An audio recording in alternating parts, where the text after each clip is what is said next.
Nós vamos discutir agora, dando continuidade ao nosso curso de programação web, nós vamos discutir o módulo Primeiros Passos com CSS. Basicamente, nós vamos trabalhar com 4 pequenas aulas dentro desse módulo. A primeira aula, nós vamos responder essa pergunta clássica de o que é CSS. Na segunda aula, nós vamos iniciar nossos estudos em si, usando essa linguagem. Na terceira parte, nós vamos falar um pouco sobre a estrutura, de como CSS é estruturado, e na quarta parte, de como CSS trabalha. Então, o objetivo desse módulo, ou seja, das 4 aulas em conjunto, né, é fornecer um tour para vocês, né, por toda essa teoria básica de CSS, né, e dando a oportunidade também para que vocês pratiquem essas habilidades no decorrer das aulas. Então, conforme eu já discuti, normalmente CSS é a primeira tecnologia que todas as pessoas procuram aprender logo após aprender HTML. Porque tendo em vista que HTML fornece a parte de estrutural e semântica dos nossos elementos, dos nossos documentos, CSS completa essa tarefa fornecendo estilo e layout para os nossos documentos web. Então nós podemos, entre outras coisas, fornecer estilos, alterar tamanho de fontes, alterar tamanho das coisas, trabalhar com cores, imagens. Vocês vão perceber que, na verdade, CSS vocês conseguem fazer coisas que, teoricamente, vão muito além dessas questões de estética. Ainda mais com as versões atuais do CSS, possui uma especificação muito grande, dividida em módulos, que permite, por exemplo, questões de inclusão de animação usando apenas CSS. Tá, então vamos aqui só verificar o que é CSS.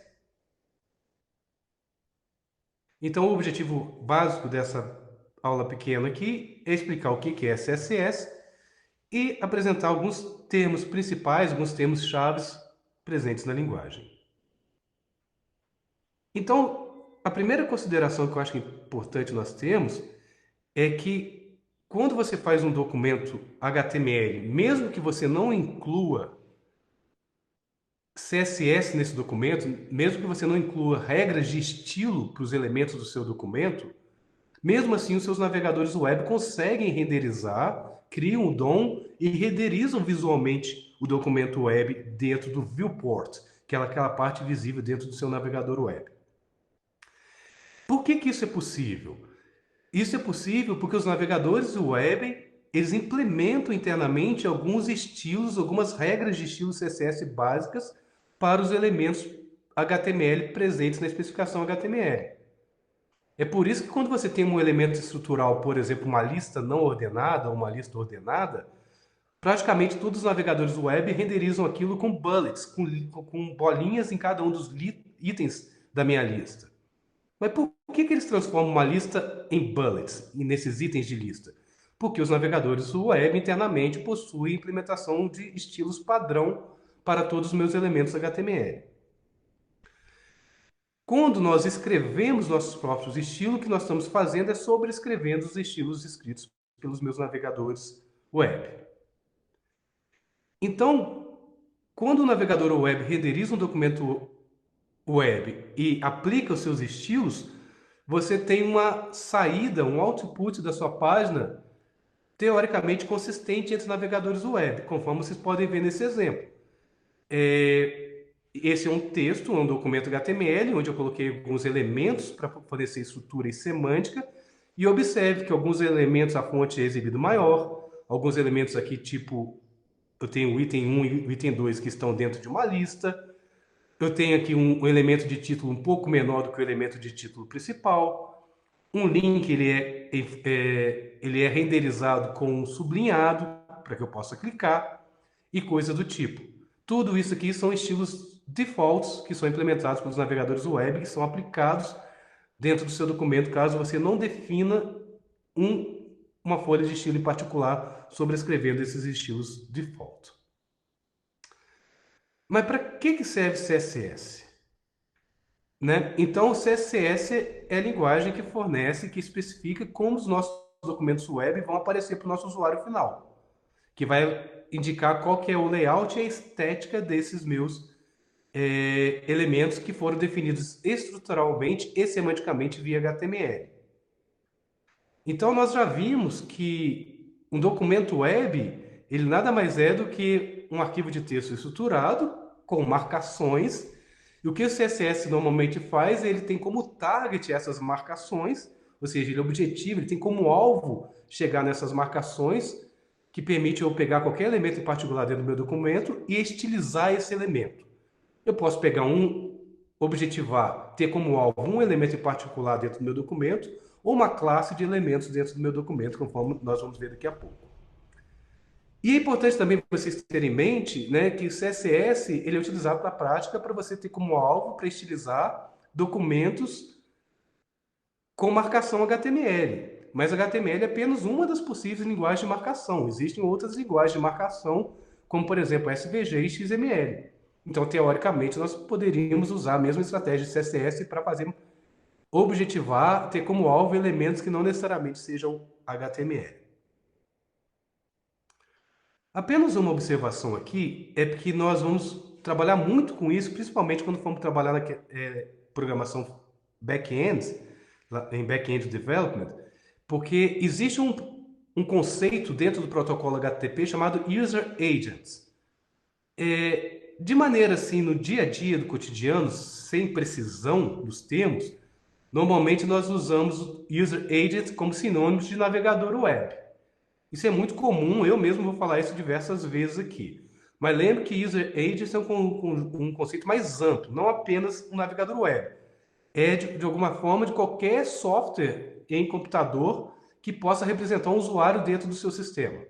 Tá? Então, não necessariamente precisa ser apenas um navegador web. Pode ser um módulo de software que está rodando, que está capturando aquela saída da sua requisição web e fazendo alguma coisa com a sua saída, em vez de estar renderizando, por exemplo, em um navegador web. Nós vamos usar o conceito de User Agent. Antigamente o pessoal até usava, hoje não é muito usado talvez dessa forma, quem trabalha com back-end, lia o cabeçalho HTTP User Agents para ver se dentro desse cabeçalho tinha uma string, por exemplo, IE. Isso é coisa antiga, tá, pessoal? Só mostrando a história para você. Porque se tivesse a string IE, você identificava que o navegador web usado era o Internet Explorer, numa versão antiga. Aí, como o Internet Explorer às vezes tinha algumas coisas específicas que fugiam do padrão, aí você, com base nisso, fazia um teste. Se fosse Internet Explorer, você poderia colocar os elementos específicos para o navegador web Internet Explorer. Isso na época, tá, pessoal? Hoje em dia você tem uma padronização muito maior da linguagem, então, teoricamente, os navegadores têm um suporte mais consistente entre isso. E isso que era feito antigamente, embora fosse uma coisa possível de ser feita, tinha um risco também envolvido, porque as pessoas, os hackers, os crackers, né, eles poderiam simular que era um navegador web, mas na verdade não sendo um navegador web, justamente forjando esse cabeçalho HTTP. Mas essa é uma outra discussão. Vamos falar um pouco sobre a sintaxe CSS? Né? Porque CSS é uma linguagem, né? Então tem sintaxe semântica, né? Tem regras léxicas, coisas do tipo, né? Só que, da mesma forma que HTML é uma linguagem de marcação, CSS a gente fala que é uma linguagem baseada em regras. Você estabelece regras que são aplicadas para seus elementos dos seus documentos HTML. E essas regras, elas são constituídas de um conjunto de declarações de propriedades, declarações em bloco, que descrevem as propriedades com seus valores que vão estilizar os seus elementos, em particular dentro do seu documento web. Como que é uma regra? Uma regra, basicamente, conforme vocês podem ver aqui da linha 1 a 4, basicamente é constituída de partes. Então, uma regra seria tudo isso aqui que está entre as linhas 1 e 4.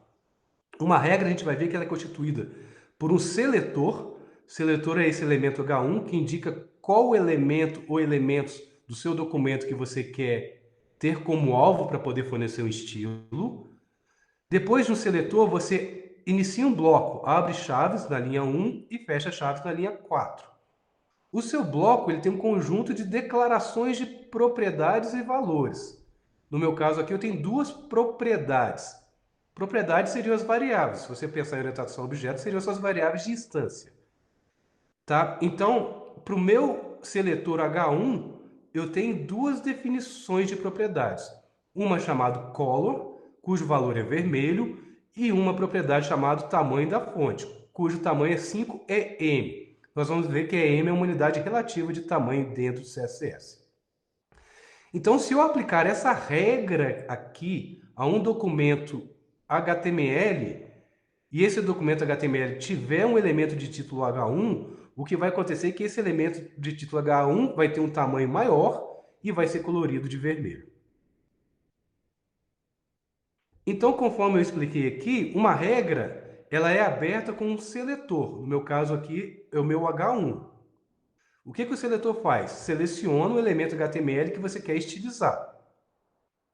E dentro de uma regra, após o seletor, eu inicio um bloco. E dentro do bloco eu tenho declarações. No meu caso aqui, tem duas declarações. Cada declaração é no formato propriedade e valor. Propriedade, por exemplo, color, valor vermelho. As propriedades CSS têm vários possíveis valores que eu posso atribuir para uma determinada propriedade. E isso vai depender de qual propriedade que você está utilizando. Daqui a pouco eu vou dar uma dica para vocês de como vocês podem consultar a documentação MDN para saber os valores possíveis para cada uma dessas propriedades, de cada uma das regras CSS que você for criar. E vocês vão perceber que uma folha de estilo CSS, ela tem várias regras.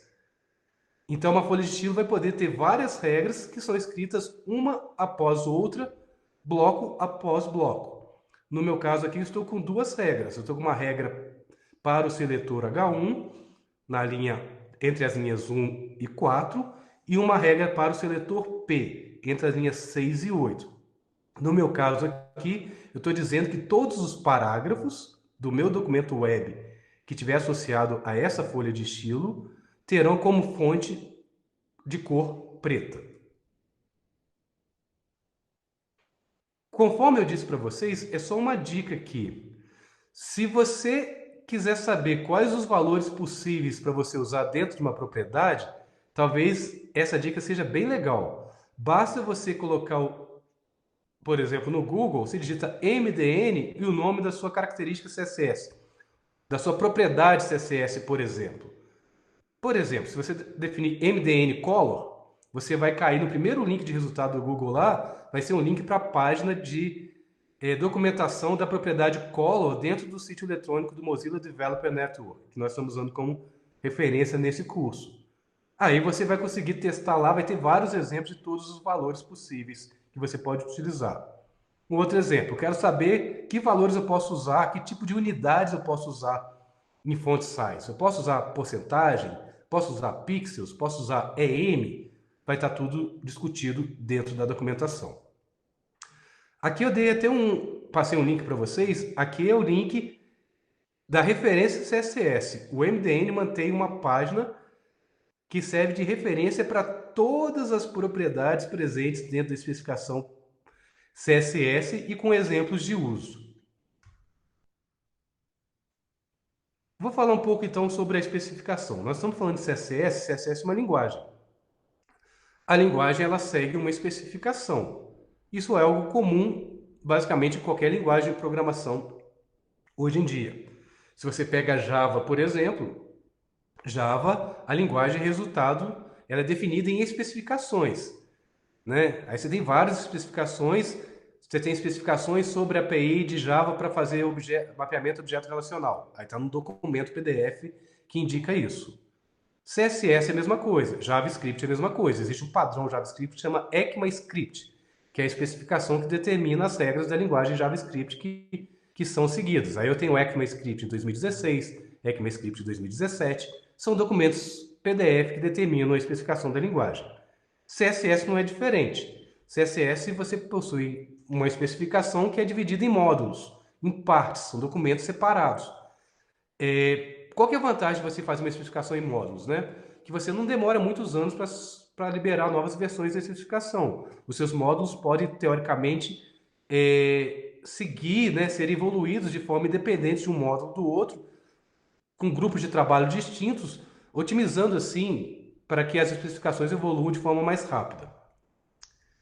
Então, todas essas tecnologias web que nós trabalhamos, elas são definidas em documentos chamados especificações.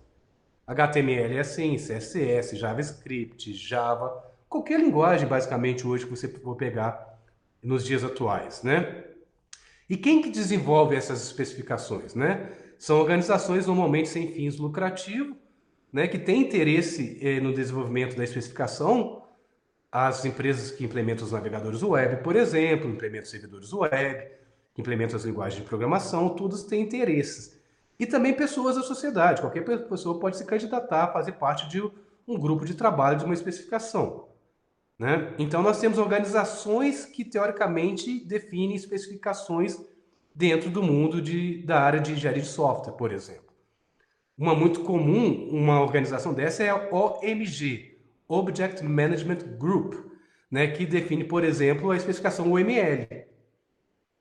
No nosso caso de programação web, uma, um consórcio de organizações que define as especificações para o mundo web normalmente é o W3C, né? Mas existem outros, conforme vocês podem ver, tem o ECMA aqui que define o ECMAScript e coisas do tipo.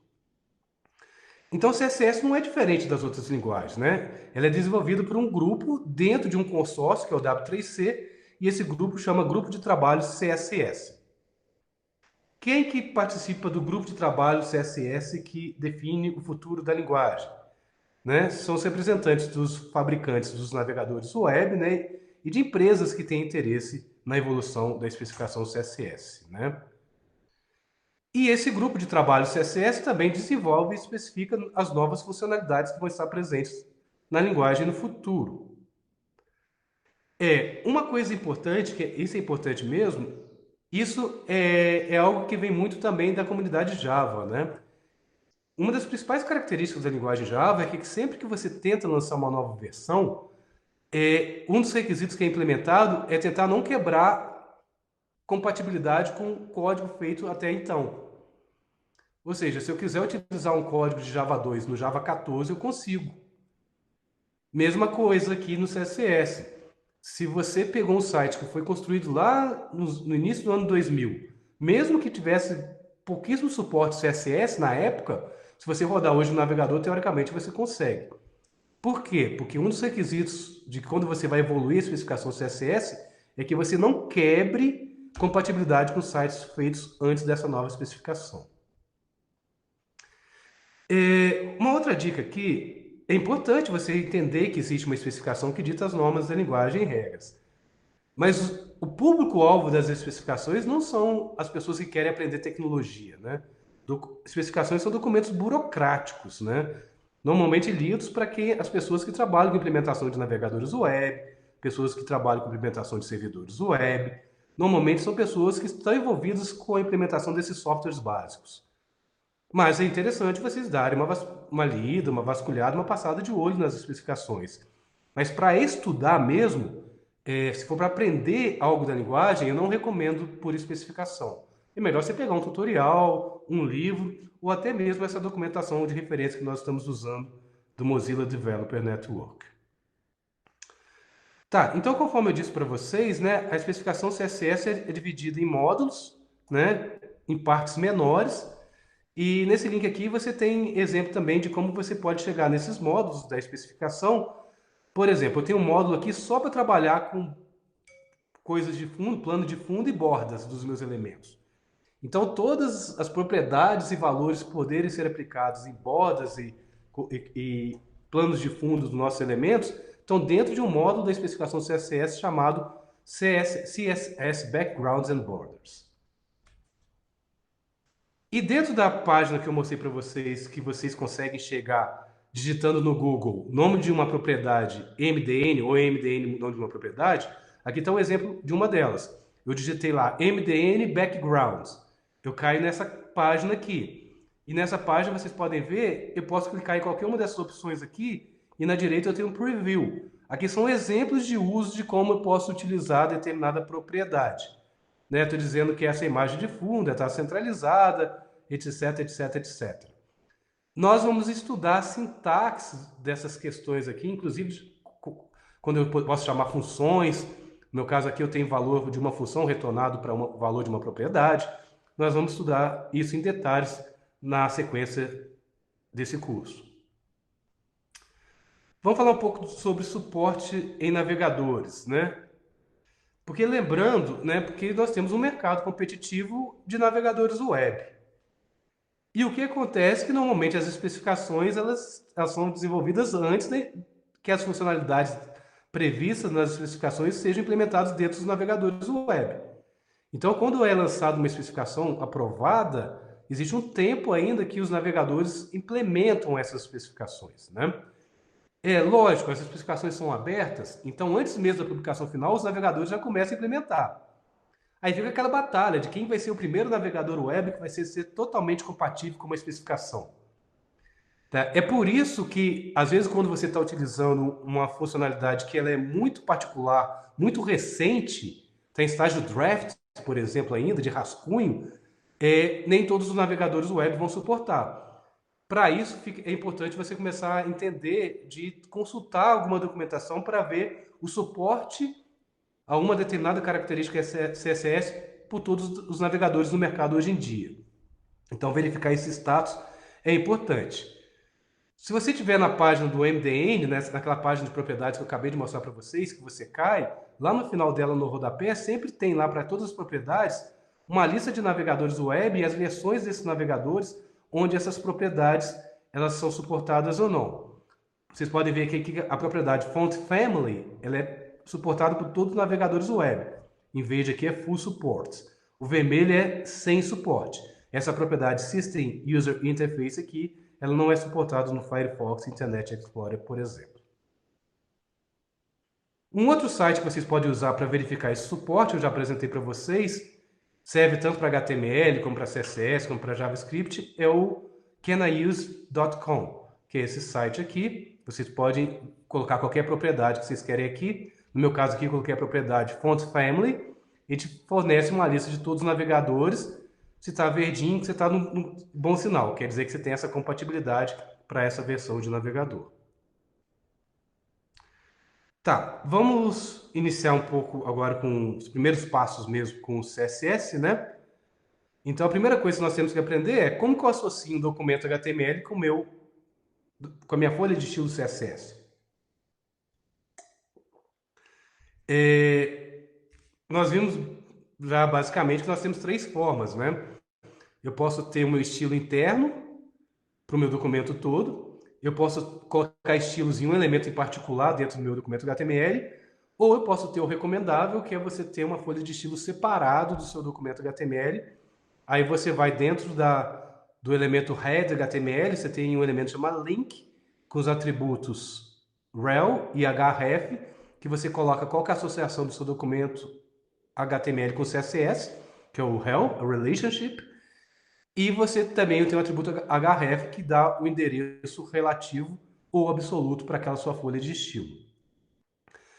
Tá, então nós vamos pegar um documento simples aqui e vamos aplicar algum estilo, né, de forma a praticar. Então, na aula prática vocês vão ter essa possibilidade, né? Vocês vão poder passar de um documento aqui inicial, um documento HTML estruturado com estrutura e semântica, né? E nós vamos aplicar CSS. De novo, vocês podem utilizar o seu IDE local ou pode usar nas nuvens também.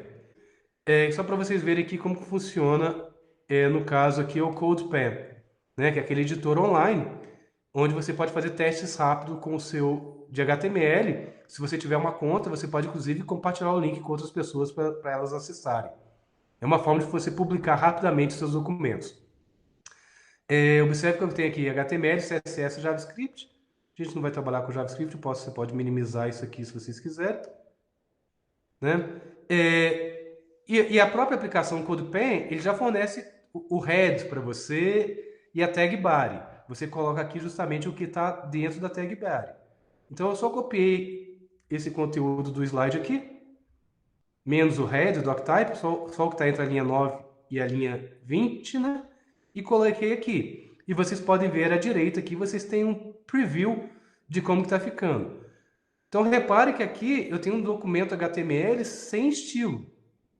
Mas o navegador web, mesmo assim, consegue representar as listas com esses bullets, consegue representar um link, o meu elemento de título numa fonte maior. Por quê? Porque eu forneci elementos semânticos e estruturais para o meu documento HTML.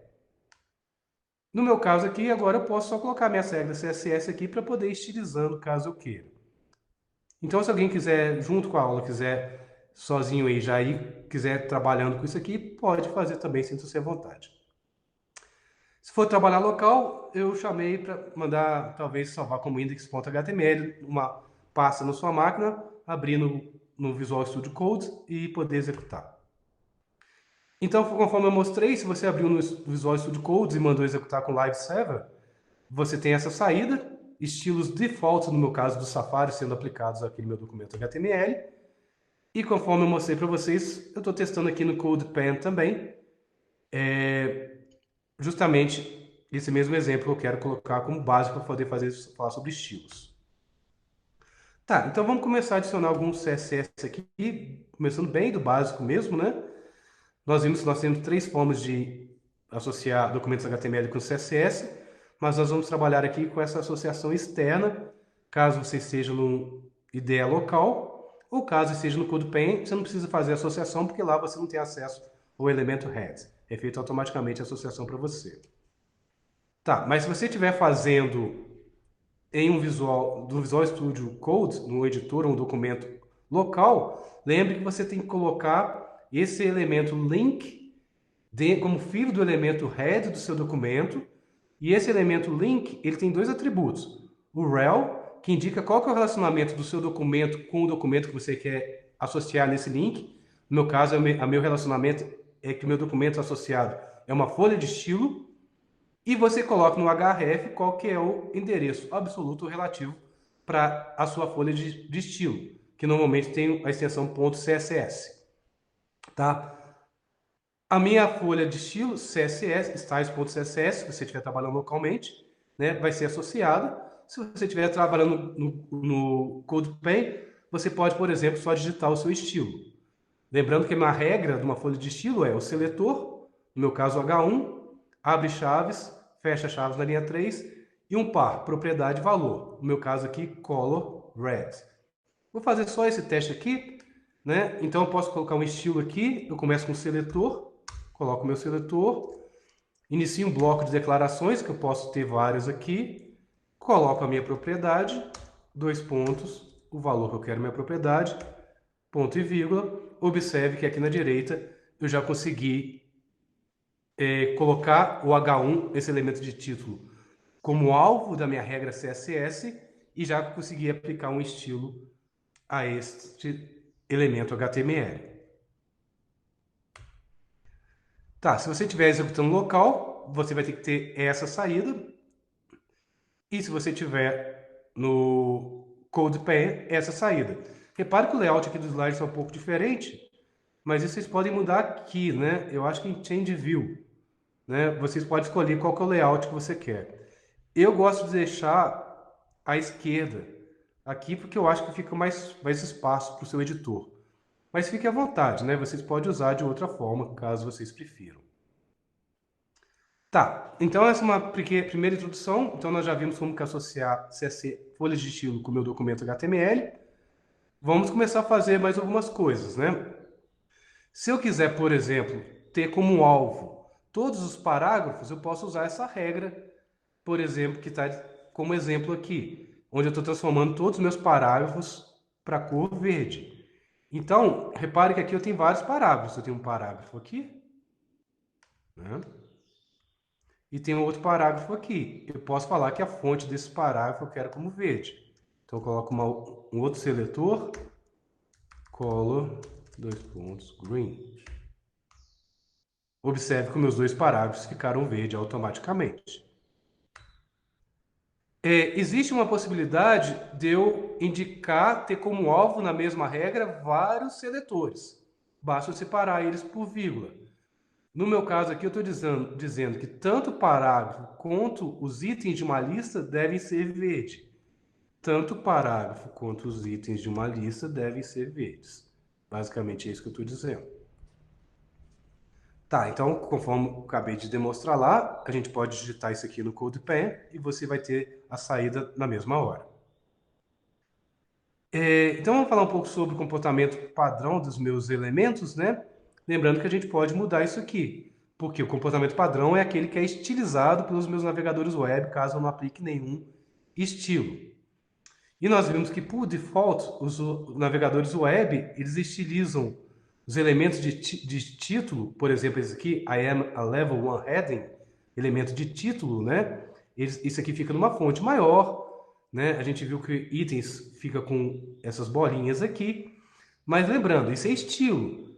Você pode alterar da forma que você quiser. Se eu quiser transformar, por exemplo, essa bolinha no sinal de joia, eu consigo com o CSS.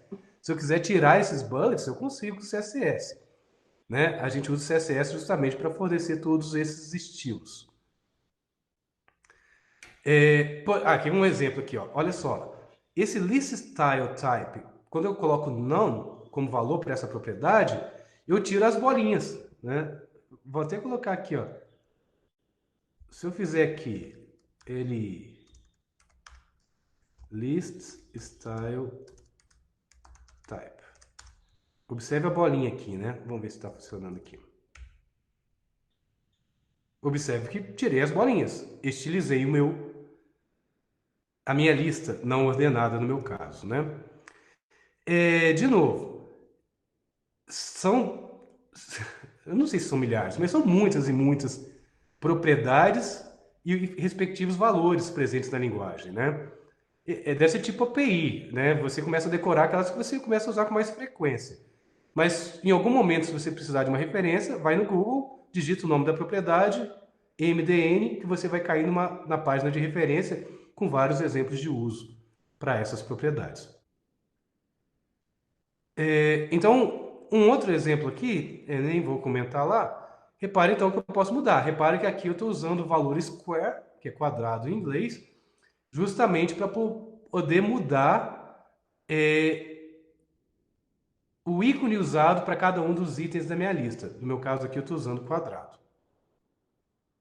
Mais uma vez, conforme eu disse para vocês, se vocês digitarem MDN e o nome da propriedade, vocês caem numa página e nessa página aqui você consegue ter vários exemplos de uso para essa propriedade.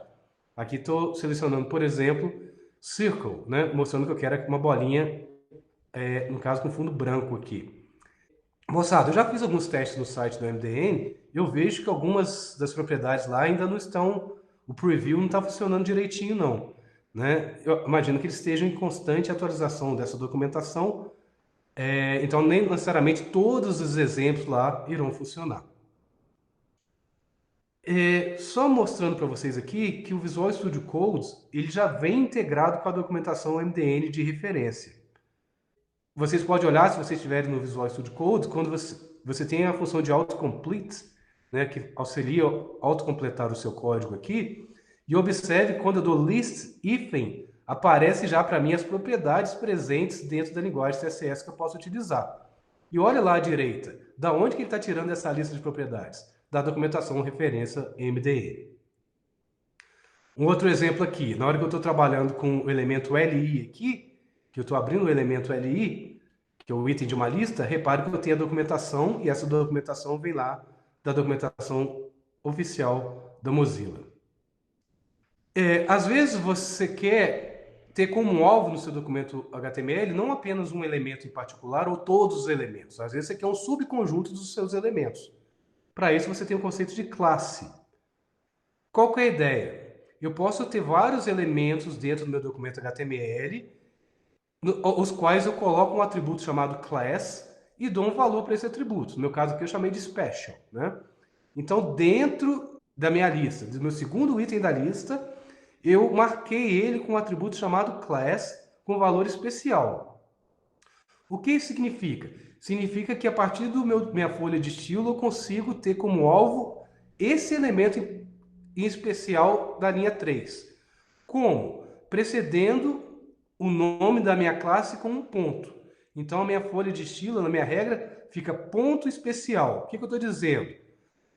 Tenha como alvo todos os elementos que tenham um atributo class com valor especial. Para todos esses elementos, a fonte vai ser cor de laranja e vai estar em negrito. Então, quando eu faço isso, observe que agora eu peguei apenas o item 2 da minha lista, colori de laranja e deixei em negrito. Se eu tivesse um outro elemento desse meu documento, além desse segundo item da lista, que tivesse esse atributo class com valor especial, esse elemento também seria colorido, seria estilizado em laranja e negrito. Tá, aqui tem só o exemplo de executando isso, eu vou deixar para vocês fazerem. Vão ter a possibilidade também na aula prática de exercícios, justamente mostrando que funciona tanto localmente quanto no CodePen. Observe que aqui eu fiz mais até uma brincadeira. Observe que aqui no primeiro parágrafo eu coloquei um metadado lá, que é o atributo class com valor especial, só para mostrar que quando eu faço isso, eu consigo agora, o meu class está indicando dois elementos, um item de lista e um elemento span, que está dentro do meu elemento parágrafo nesse exemplo. Inclusive, eu posso começar a fazer coisas mais específicas, né? Então, conforme vocês estão vendo aqui, qual que é o meu alvo aqui? Né? Eu estou objetivando todos os elementos LI e span do meu documento web que possuem uma classe chamada especial. Para todos esses elementos, eu estou colocando a cor laranja e negrito. Nós podemos estilizar, então, usando seletores para um elemento em particular, para vários elementos, para um subconjunto de elementos. A gente vai ver elemento particular quando eu falar de ID. Mas eu posso também localizar um elemento no meu documento para estilizar via CSS, baseado na localização desse elemento dentro do DOM, dentro da estrutura de nós da árvore que é criado para o meu documento HTML, né? Essa área de seletores ela é enorme, tem muitos exemplos, então a gente vai aprendendo aos poucos no decorrer dessas aulas, né? Observe que aqui na linha 1 eu não estou separando por vírgula, tem um espaço. O que eu estou dizendo no meu caso? Eu quero ter como alvo o elemento EM, ênfases, dentro de um elemento LI.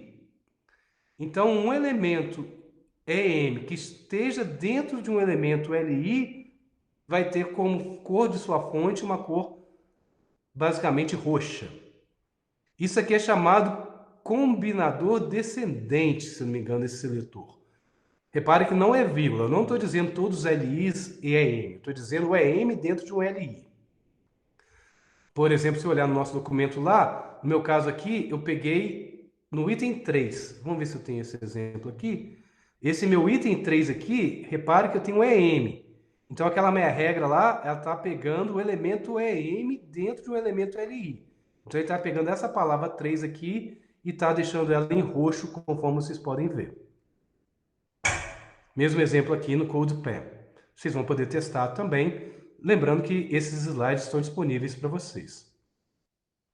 Então, eu posso basear o alvo de um estilo na localização dentro do meu DOM. Posso utilizar isso, conforme a gente viu, pegando o primeiro seletor, espaço em branco, segundo seletor, indicando que o segundo seletor ele está dentro do primeiro seletor.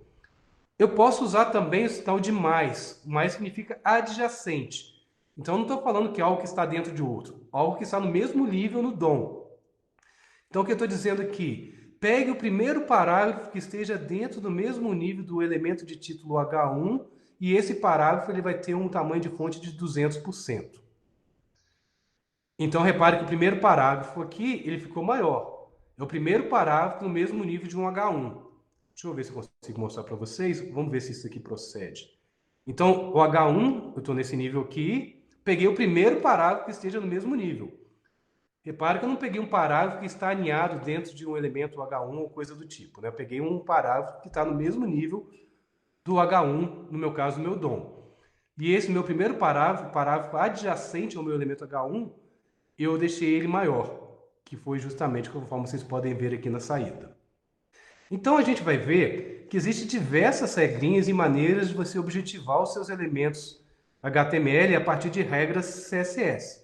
A gente só viu aqui só o básico, só para vocês já começarem a poder praticar, né? Nós vamos ver muito mais formas de trabalhar com isso, inclusive como avaliar valores a partir de funções e coisas desse tipo.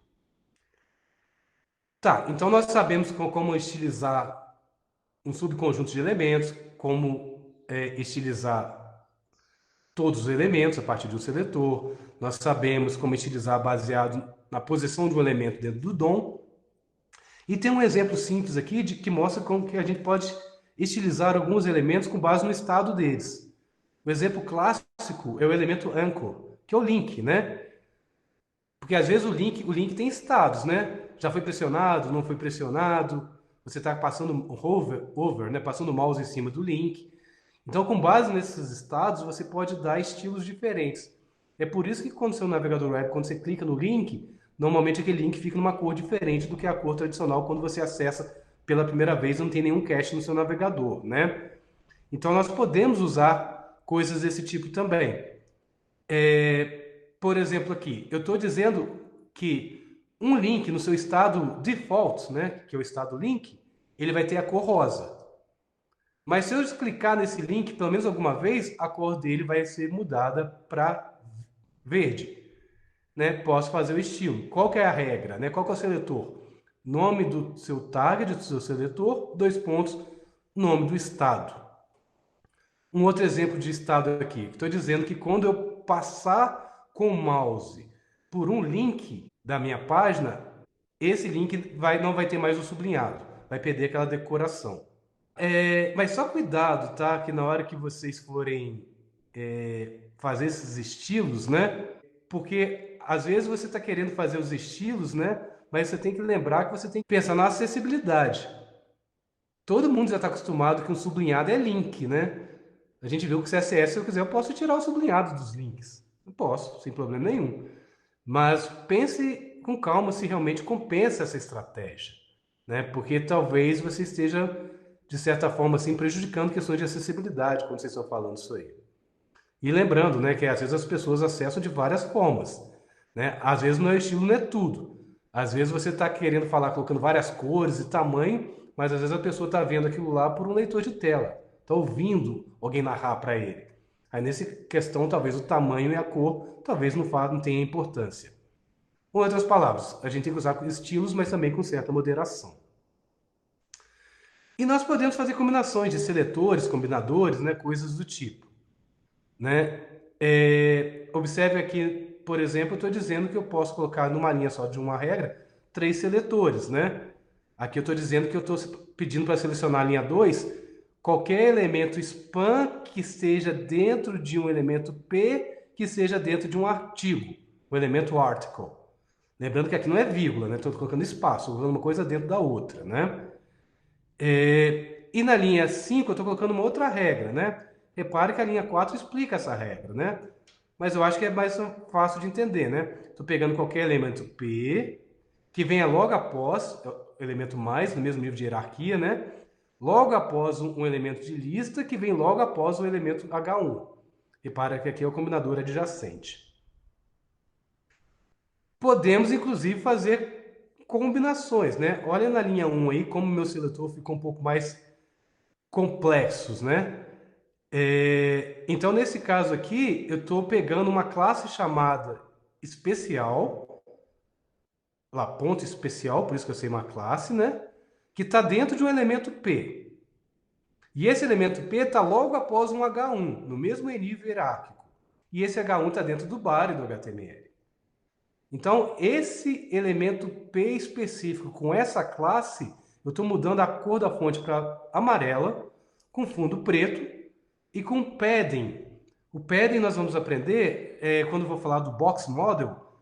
Padding é a distância entre o seu texto e as margens. Margem entre aspas, uma margem visível que tem ao redor do seu texto. Não é margem, não. É como se fosse uma borda invisível, mas também não confunda com borda, que é a borda do elemento. Mas imagine que todo elemento HTML, seja ele conteúdo ou tag, ele é um nó no meu DOM. E esse nó pode ser representado como um box, uma caixa. Né? O padding é a distância entre o conteúdo e a margem dessa caixa. E a borda dessa caixa. Desculpa, não queria falar margem, não.